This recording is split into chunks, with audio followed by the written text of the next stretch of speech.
Hi, this is John again with another review. In case you haven't noticed, my webcam is finally working right, or as it should, so you're not going to have me hold the stupid cell phone taking a video on this one. I don't know how in the world I came back working. It's one of those weird things about computers that you're not going to be able to figure out right. Anyway, the subject of this video we're going to be doing is a review of the 1980 film Raging Bull, starring Robert De Niro, Joe Pesci, Kathy Moriarty, and one of the guys from the HBO series The Sopranos. I forgot the guy's name, but so you have to excuse this here because I cut myself shaving.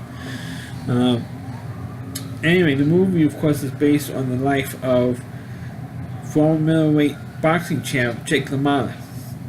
And of course, this is, of course, the film that won Robert De Niro his acting Oscar. The liberal idiot who wants to beat up Trump.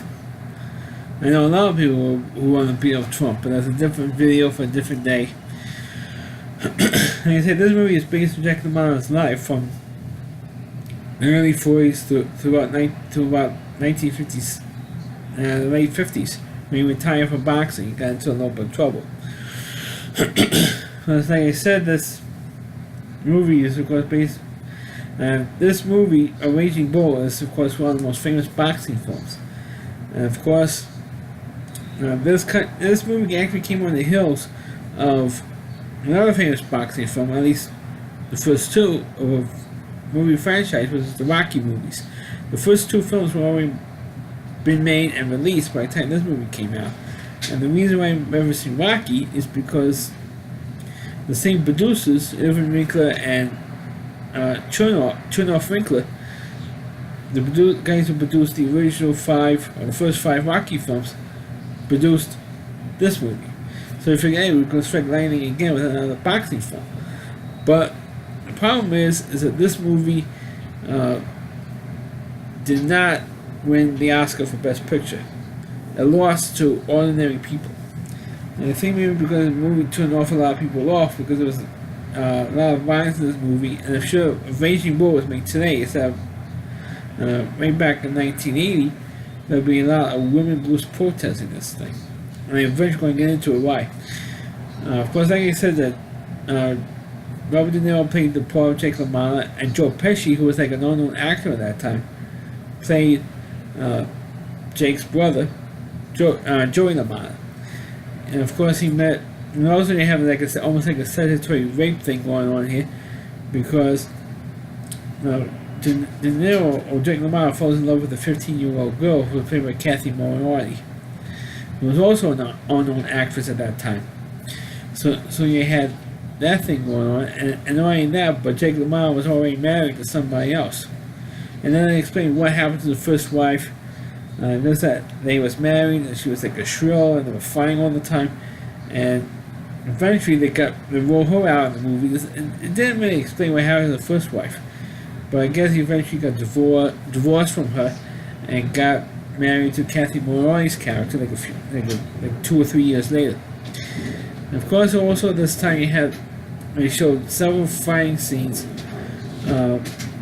Doesn't show like in the Rocky movies when you show like complete fights, and for the most part, a fight from beginning to end. And they'll show like little snippets of fights, maybe like a round or two, here and there, or several fights, especially with Sugar Ray Robinson, which LaMotta fought I think about 5 times.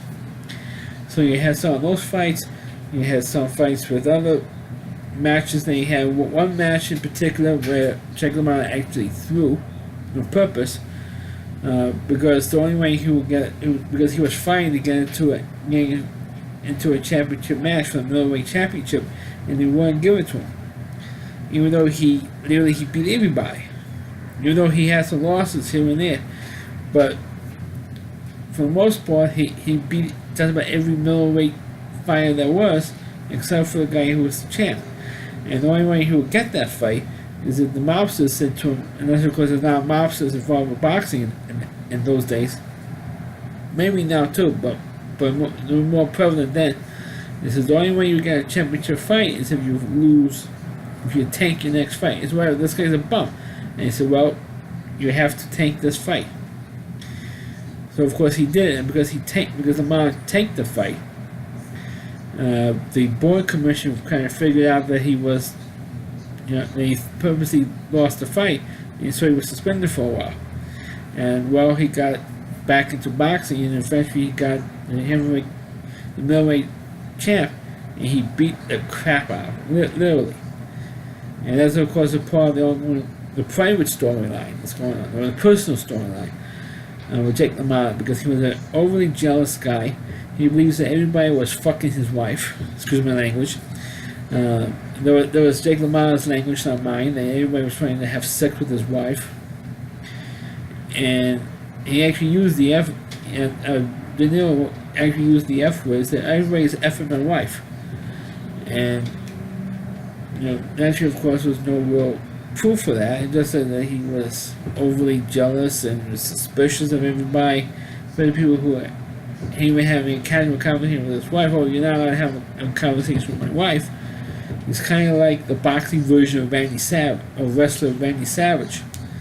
Of course, Randy Savage was, of course, a wrestling champ in WWF and WCW, who was married to his manager in real life, Miss Elizabeth. He was overly jealous and overly protective of her.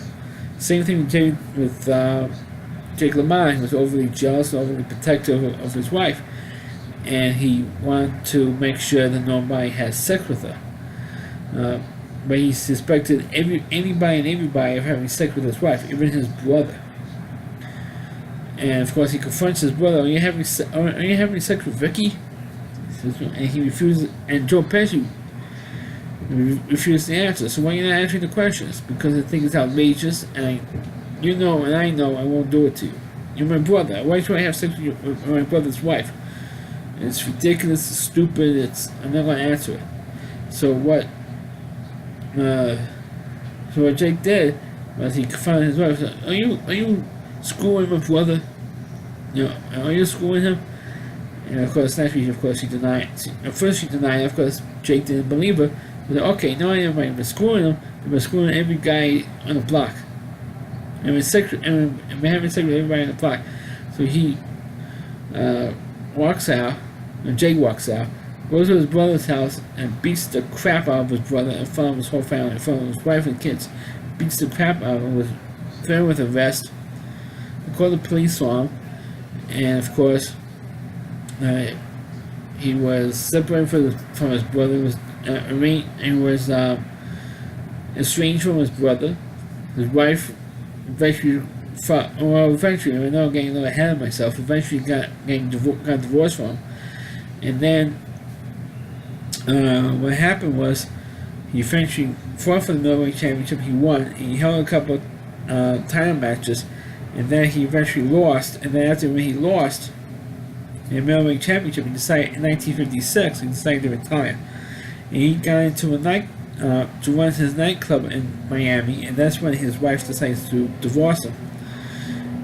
And then at that time, while I was working in the nightclub, he introduced some underage girls to some guys, and of course the guys went out with them, brought some drinks, and of course eventually had sex with them.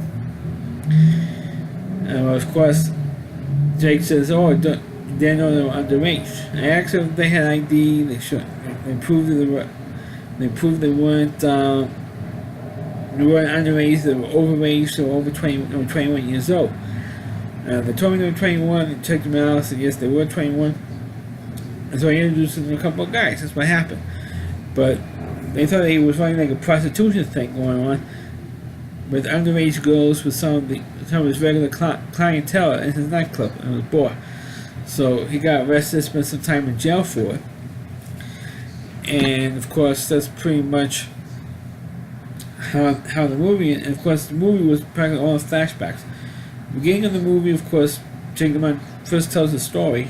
And then the rest of the movie is in flashbacks. And then, of course, at the end of the movie, when he's about to go back on stage for what was the very first scene in the film, it's like, and I know it's kind of confusing the way I'm explaining it, but the end of the film was when some guy comes and says, "Hey, you won. You won in 5 minutes, Jake." He said, "Oh, how's the house?" "Oh, it's packed." And then that's when he's about to go out. He says, "I'm still fighting. Shadow boxing, and it's still the best."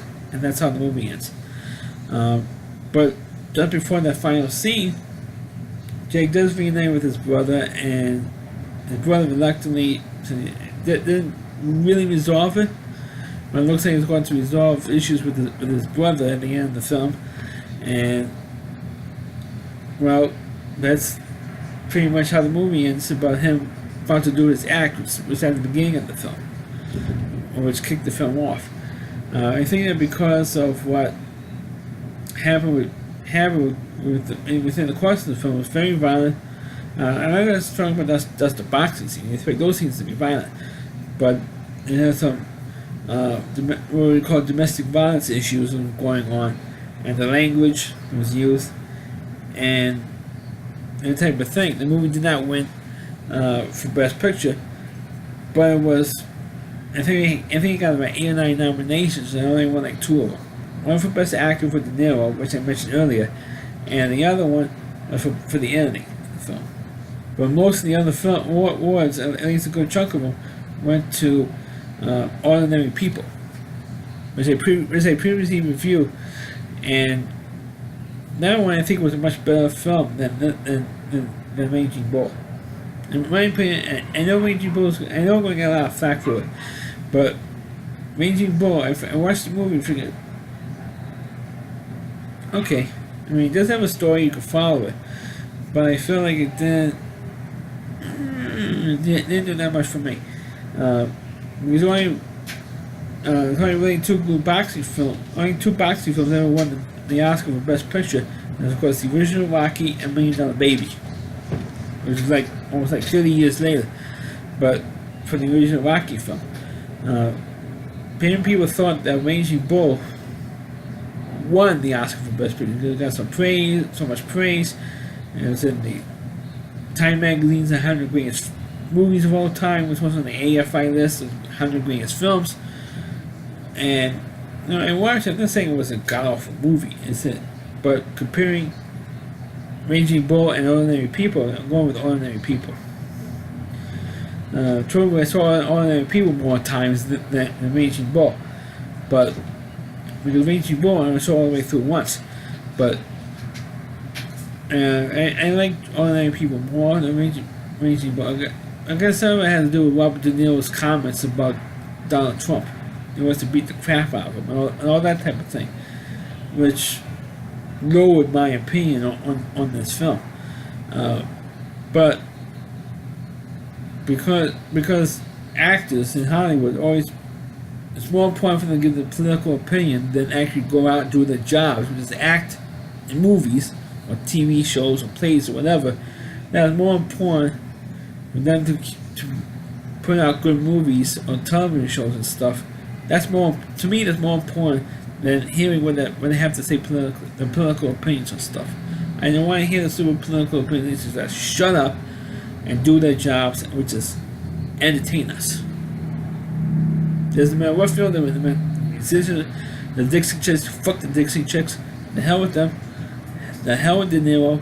He just like a 70 or 80-year-old guy. He should just shut the fuck up. Excuse my language. He should shut up, go out, do his job, and act. Because one of these days, somebody's going to beat the crap out of him, like he did when he was playing Jake LaMotta when he got his ass kicked in the last match. And there was featured in the film. Somebody's going to do that crap to him if he doesn't shut up. Not just De Niro, but all these other idiots in Hollywood. If they don't shut up, because nobody cares what they have to say. At least I don't. Politically, I don't give 2 cents of what De Niro has to say politically, or the Dixie Chicks, or any of the other bozos, in Hollywood.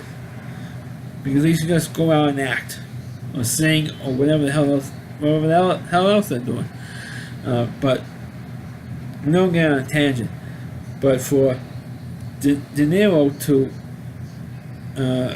act, that's why all of his films, to me, Well, instead of being up here, his performances like down here, because of his political comments he made about Trump. Hey, this guy got elected. He beat the shit out of Hillary in the stupid election. You should just take that loss and shut up instead of freaking out. Instead of people like Madonna threatening to blow up the White House, or Esther Judd saying, "Oh, I'm a very angry woman." Come on, that's quit whining. I hate whiners. And so with Robert De Niro, Mr. put out good movies like this, and now he's more of a clown now than it was back then. Now he's getting away from all those mobster movies and movies like Raging Bull. When is the last time Robert De Niro actually put out a good movie? Maybe Cape Fear, maybe? And it was like 26 years ago. It was the last time he actually did a good movie. De Niro. Everything else is like playing like a caricature of his former movies. But Raging Bull is, of course, the movie that got him his Oscar. And he got an Oscar for this movie, and he didn't deserve it. But people say this movie deserves the Oscar, and he said no. I have to say no, because this movie also has domestic violence stuff in there, and the language wasn't used. I mean, I don't mind if occasional cursing comes out. I mean, I've cursed plenty in this video, as it is, but that's one thing. But it constantly used the F word and said, "Oh, you effing this guy? You effing my wife?" Yeah, I give it. And Kathy Morroy said, "Oh, I'm sucking his dick." I'm talking about language like that. Probably put the Oscar voters off, because you very rarely, even at that time, 1980, where language was starting. Language was starting to change back in the 70s. Even maybe a little bit in the late 60s, and talking about the language and the use of language, the movies was starting to change. Was changing already by the time Raging Bull came out. But the type of language was used, and the type of lines that was uttered by the characters is probably what put a lot of people off. And the constant use of the F word in 1980, I mean, you hardly hear the F word at that time. And that's probably what put off a lot of people. I think also when Martin Scorsese went to the Oscars that year, he had to be escorted by the FBI. I just read on Wikipedia, and I forgot what the reason was. And he just read the article about 5 minutes before this video. And that was before the Best Picture was announced. He moved. He had to be escorted out of the building because of the threats to his life. And I can understand being threatened with when he did Last Temptation of Christ, but for this movie, come on. This is a far less controversial movie than Last Temptation of Christ, in my opinion.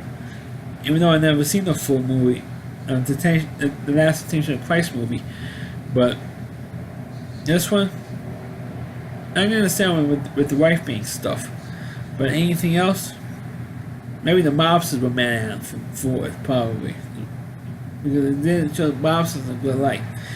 I know it went a little bit longer, but this is my review of the movie Raging Bull. Please click on the video, please rate it, feel free to comment on it. Please subscribe to my channel, and please forward this video on your Facebook pages. You can check out all my videos on my YouTube channel at rowdyc.com. That's all WDY, C.com. There's a homepage of the Rowdy Reviewer. Christy Moore, please check out all of his videos on his website as well. Thanks for watching, and catch you next time.